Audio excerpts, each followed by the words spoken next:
My name is Ryan Leonard. I'm running for Attorney General. It's great to be back in Muskogee with you all tonight. This is our 5th trip to Muskogee. I was counting on the way in.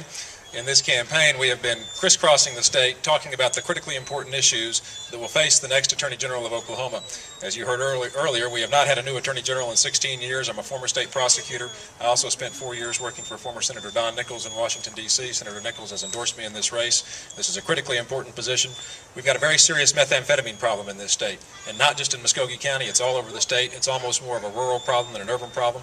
There's more we can do. Methamphetamine is an absolute scourge on this state.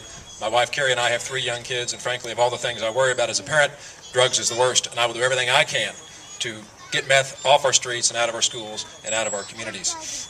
Public corruption continues to be a very serious problem in this state.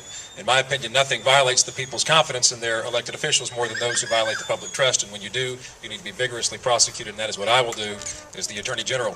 Vera asked me earlier, immigration. If you're in this country, you need to be here illegally. We need to vigorously enforce our immigration laws, and in my opinion, I think we need to take a page from Arizona, and I will encourage the legislature to do that very thing.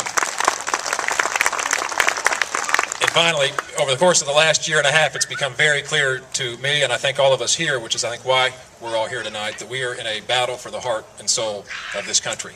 And folks, it will be the attorneys general of this country that stand as the last line of defense, whether it's the health care bill, which is unconstitutional. I will file the challenge day one.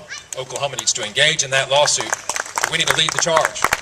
We've got an EPA that's out of control regulating carbon dioxide as a pollutant. They can't do it under federal law. We need to join the attorneys general of Texas and Virginia in challenging that. The hate crimes bill has constitutional problems. Barack Obama said the first thing he would do would be to pass the Freedom of Choice Act. It's unconstitutional. The most massive piece of pro-abortion legislation this country's ever seen. If that passes, as the Attorney General of Oklahoma, I will get in there and fight and challenge it. I have spent my career prosecuting cases, fighting the battles in state and federal court, and that's exactly what I will do as the Attorney General of Oklahoma. I'd be grateful for your vote on July 27th. It's great to be here tonight.